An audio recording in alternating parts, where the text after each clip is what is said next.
Voilà, tous les résultats en détail sur le site de France 5. Alors, on va en venir maintenant à cette fameuse affaire Clearstream qui occupera certainement une très très bonne place dans l'info chrono du mois prochain, même s'il y a sans doute moins de témoignages que dans les autres sujets. Alors, si vous ne comprenez rien, si vous n'avez rien compris depuis 3 semaines à l'affaire Clearstream, voilà, déjà faudrait apprendre à le prononcer correctement.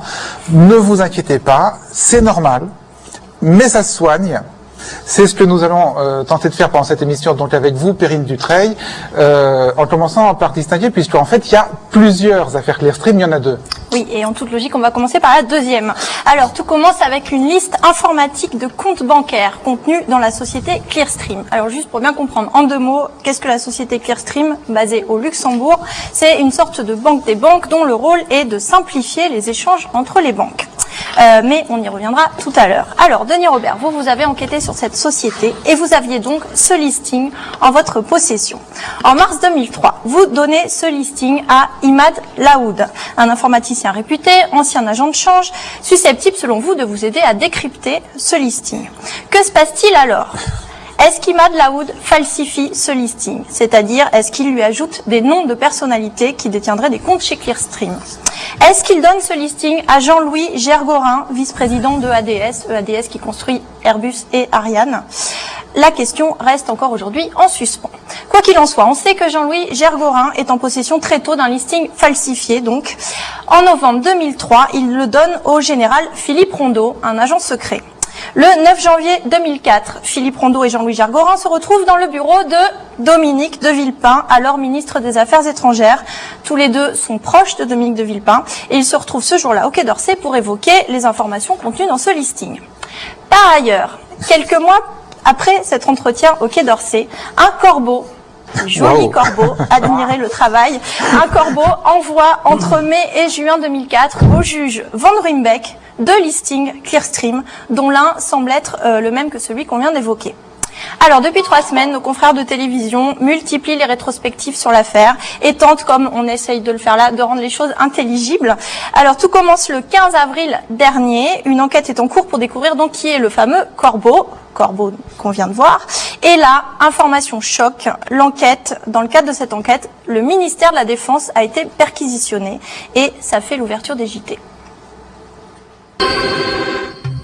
Perquisition au cabinet dans le bureau du ministre de la Défense Michel Elliot-Marie. Les juges cherchent à identifier le corbeau de l'affaire Clearstream, une manipulation tendant à mettre en cause, entre autres, le ministre de l'Intérieur Nicolas Sarkozy.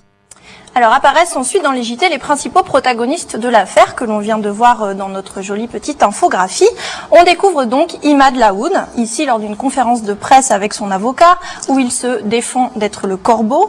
Sont exhumées également des images plutôt rares de Jean-Louis Gergorin et du général Rondeau. Voilà, vieille image. Quant à vous, Denis Robert, vous devenez tout d'un coup un client très prisé des journalistes. Alors en quelques jours, l'affaire devient éminemment politique et se résume à une question. Dominique de Villepin a-t-il, oui ou non, organisé une manipulation contre Nicolas Sarkozy?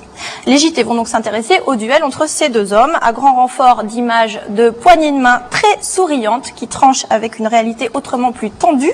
On voit également des plans des 2 politiques portables à l'oreille, images qui viennent illustrer l'état de crise qui atteint le pouvoir. Voilà, déluge d'images.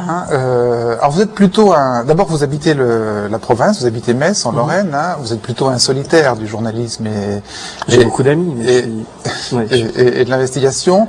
Ce deuxième volet, vous suivez tout ça de très près ou pas?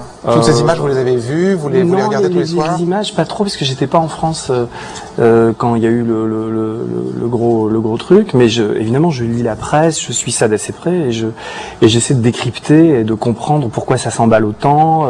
J'essaie de voir les gens qui en parlent intelligemment, et ceux qui disent des conneries, enfin, etc. quoi. Vous avez une première réponse au fait de savoir pourquoi ça s'emballe autant maintenant? Oui. Je pense que ça repose sur et ça les gens le disent peu, ça fonctionne cette affaire du corbeau, parce qu'au départ la première affaire est solide, c'est-à-dire que toute cette manip est faisable parce que cette société Clearstream, c'est possible de dissimuler, de faire des transactions occultes avec ça, etc. Et personne n'en doute de ça. C'est marrant parce que moi, quand j'ai sorti mes trucs, j'ai eu plein d'adversaires. Et aujourd'hui, que ce soit le patron des services secrets, que ce soit le numéro 2 de ADS, tout le monde prend pour acquis que ce système-là peut fonctionner. Sinon, ils n'auraient pas passé une année à monter leur machin, à faire leur enquête, quoi. Ouais. Et donc, c'est ce côté un peu mystérieux, ça se passe au Luxembourg, etc. Et cette idée aussi que ce système a pu enrichir des gens, les gens sont en quête d'informations. Et puis, il y a toujours un petit doute, est-ce que finalement, le corbeau a pas dit des trucs vrais, etc. Et c'est un peu, d'ailleurs, comme dans d'autres faits divers où il y a eu des corbeaux, dès qu'il y a des corbeaux, ça passionne les gens, quoi. Et vous en avez couvert plusieurs autour de votre vie, puisque je me souviens qu'on s'était rencontrés tous les deux il y a très longtemps autour de la Vologne, au moment de l'affaire Grégory. C'était évidemment d'une toute autre nature. Alors, si ça fonctionne aussi bien, alors c'est peut-être pour la raison que vous dites, parce que les gens pressentent confusément que cette société Clearstream règne autour d'elle une odeur de soufre. On le verra tout à l'heure dans l'émission, ça. Mais c'est aussi, Perrine, parce que l'intrigue est absolument simple et formidablement simplifiable pour les médias. Est-ce que Villepin a essayé d'assassiner politiquement Sarkozy? Et forcément, dans ce genre de crise politique, tout se joue aux 20h. Le 27 avril dernier, sur TF1, Nicolas Sarkozy sous-entendait que son rival, Dominique de Villepin, lui avait caché des éléments dans cette affaire du corbeau. Vous avez été informé en son temps par le garde des Sceaux, vous l'avez été sur cette affaire? J'ai été informé par le garde des Sceaux, Dominique Perben, et je l'en remercie, que j'étais suspecté. Vous auriez aimé être informé en amont? Non, j'aurais aimé être informé qu'on savait que je n'avais pas à être suspecté.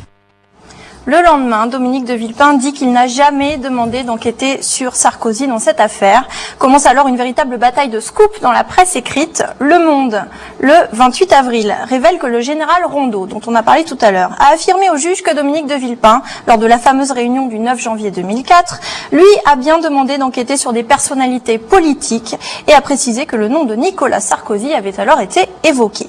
Le Monde publie également l'extrait d'une note du général Rondeau. On peut y lire, alors voilà, c'est codé. Enjeu politique Nicolas Sarkozy, fixation sur Nicolas Sarkozy, référence conflit Jacques Chirac, Nicolas Sarkozy. 3 jours plus tard, à la une du Figaro, le général Rondeau dément les propos que lui a attribués Le Monde. Il précise que Dominique de Villepin ne lui a jamais demandé de s'intéresser aux politiques. Ce que confirme le même jour l'intéressé, Dominique de Villepin. Le Premier ministre se rend dans les locaux d'Europe 1 et tient des propos qui sont repris le soir même au JT. À aucun moment, le nom de Nicolas Sarkozy n'a été évoqué dans cette réunion. On m'a accusé injustement sur la base de déclarations qui ont été tronquées. À partir d'un pétard mouillé, ce pays, notre démocratie, s'affole et s'emballe. Alors, nouveau rebondissement quelques heures plus tard, Le Monde publie cette fois-ci de larges passages d'une note personnelle du général Rondeau, rédigée à l'issue de la réunion du 9 janvier 2004, toujours celle-là. Rondeau écrit alors que les instructions venaient, selon Villepin, du président de la République. Il précise même prudence, cadre secret. Et on voit bien que l'affaire tourne autour de plusieurs personnalités politiques. Fabius, Pasqua, Strauss-Kahn, Marchiani sont cités, et encore et toujours Nicolas Sarkozy, que Rondeau qualifie même d'enjeu politique. Jeudi dernier, lors d'une conférence de presse, dernier épisode, Dominique de Villepin donne une nouvelle version de cette réunion du 9 janvier 2004. Le nom de Nicolas Sarkozy n'a pas été évoqué en liaison avec de quelconques affaires. Il a été évoqué comme ministre de l'Intérieur. Voilà. Et alors, dans cette guerre de scoop dont vous nous parliez, Perrine, un revirement spectaculaire, celui de l'hebdomadaire Le Point. Le magazine faisait sa une en juillet 2004, donc au moment où l'affaire du Corbeau éclate. Titre, une affaire d'État. L'affaire d'État. L'affaire d'État qui fait trembler toute la classe politique. En page intérieure, on pouvait lire l'establishment français écrasé par un vaste système de blanchiment présumé. Blanchiment d'argent, pardon, présumé. 2 ans plus tard, en fait, c'est cette semaine, cette histoire devient en couverture le spectre du Watergate avec Dominique de Villepin. Voilà, c'est-à-dire que l'affaire d'État s'est transformée en ramassis de mensonges, et donc selon le principe que une information plus son démenti, ça fait toujours de belles couvertures. Oui. Et à l'époque, moi, Le Point donc m'avait demandé de faire un article que j'avais écrit, et j'avais été absolument scotché par leur une, parce que pour moi, c'était pas une affaire d'État, l'affaire Clearstream, c'était bien autre chose, quoi. Et c'est Gisbert qui a décidé de mettre le paquet là-dessus. Donc, enfin, je veux dire, c'est un peu le pompier pyromane, quoi. C'est assez accablant, quoi. Ouais. Comment vous l'expliquez d'ailleurs? est-ce que ça veut dire que finalement une affaire, finalement pour le journalisme français, ne devient vraiment une affaire que si elle mouille des hommes politiques français? C'est-à-dire que si ça concerne des institutions financières, des banques, des hommes d'affaires, c'est pas vraiment une affaire. C'est moins intéressant. Un journal comme Le Point, je trouve c'est ce journal qui politise à l'extrême une affaire comme celle-là. Et pourquoi? C'est parce que sans doute qu'à un moment donné, Gisbert était très proche de Villepin, et qu'à un moment, et un peu plus tard, il est devenu très proche de Sarkozy. Et entre les deux, voilà quoi. Et son bouquin s'explique que c'est aussi comme ça. Il est complètement, je veux dire, quelque part, je trouve que c'est un peu c'est autant un pantin qu'un journaliste. Je suis désolé de le dire, mais c'est ce que je pense, quoi. Bon, bah écoutez, Franz-Olivier Gisbert, s'il nous écoute, il est le bienvenu sur ce plateau pour une prochaine émission. Alors, si cette affaire a autant enflammé les médias, vous le disiez au début de cette émission, c'est aussi parce que, donc, depuis le début de vos investigations à vous, c'est-à-dire depuis 5 ans, un certain parfum de soufre, à tort ou à raison, c'est ce qu'on va essayer de démêler, entoure la société Clearstream Perrine. Oui, donc vous avez enquêté, vous l'avez dit, depuis 5 ans sur la société, ce qui vous a valu en 2004 un portrait dans Envoyé spécial sur France 2, dont on a vu un extrait en début d'émission. De le passer régulièrement. Non, on va pas le repasser. Mystérieuse, là. Non, on s'en lasse pas. On va pas le repasser. On a choisi de passer un autre extrait pour bien cadrer les choses et qu'on comprenne bien ce qu'est la société Clearstream. En fait, le journaliste d'Envoyé spécial a trouvé un moyen très simple mais très efficace de nous expliquer en quoi consiste cette fameuse chambre de compensation financière. Aujourd'hui, la principale activité des banques, A, B, C et les autres, consiste à s'acheter et se vendre des actions, des obligations, ce qu'elles appellent des titres. Pour cela, ces banques passent par une société intermédiaire, Clearstream. Clearstream se charge de transférer ces titres d'une banque à l'autre, par ordinateur, en toute sécurité. Clearstream est le convoyeur de la finance internationale. La liste des 2500 banques clientes et leur numéro de compte est publiée par la société, comme dans un annuaire accessible à tous les adhérents. Le système brasse 24 heures sur 24 des milliards et des milliards de dollars. Mais ce schéma n'est peut-être pas tout à fait complet. C'est du moins ce qu'affirme un ancien dirigeant de Clearstream. Au début des années 80, certaines banques lui demandent de créer dans le système d'autres comptes. Des comptes non publiés. Un peu comme une liste rouge réservée aux initiés. Pour lui, ces comptes secrets seraient contraires aux règles de transparence de la société.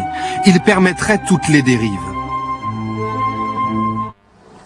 Voilà, bon, alors tiens, voilà, le non spécialiste test que vous êtes, Sébastien, là vous avez tout compris? Là j'ai compris, ouais, tout à fait. Bon.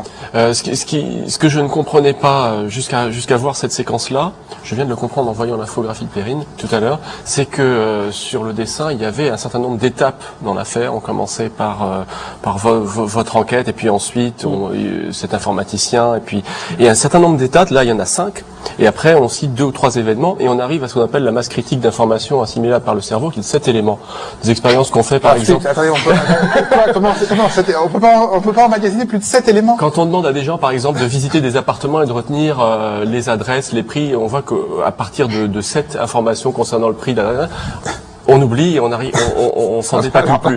Maintenant, en voyant ça, j'ai compris pourquoi c'était si difficile, mais le schéma qu'on a vu après, très synthétique, là, c'est bon. C'est vrai qu'il est... Bon, vous aussi, vous avez compris ou rien du tout? J'ai préféré l'explication de Perrine en fait, en regardant le schéma, j'avais 2 idées en tête, et je me disais, mais en fait, cette musique et le tempo de la voix, créent la suspicion quasiment automatiquement. Vous êtes un juge, la suspicion partout. Moi, j'ai tout compris. La deuxième chose, c'est que moi, j'ai jamais été capable de faire un schéma comme ça du premier coup. J'en fais 3 ou 4 avant de faire un truc clair. Enfin, oui, mais voilà, c'est pour ça que vous n'êtes pas journaliste d'Envoyé spécial. Exactement. Voilà. Exactement. Alors, par rapport à ce schéma, Perrine, que nous apprend le travail de Denis Robert, son travail d'enquête? On va essayer de retracer 5 ans d'enquête. En 2001 sortent simultanément un livre, Révélation, et un film, Les Dissimulateurs, diffusé sur Canal+, dans l'émission d'investigation 90 minutes. Et à vous écouter, Denis Robert, à l'époque, votre enquête, c'était du lourd. J'ai raté mon coup si aujourd'hui vous n'avez pas la sensation intime que ce truc c'est une bombe. 2 ans plus tard, un deuxième livre sort, La Boîte Noire, et un deuxième film, toujours diffusé sur Canal+.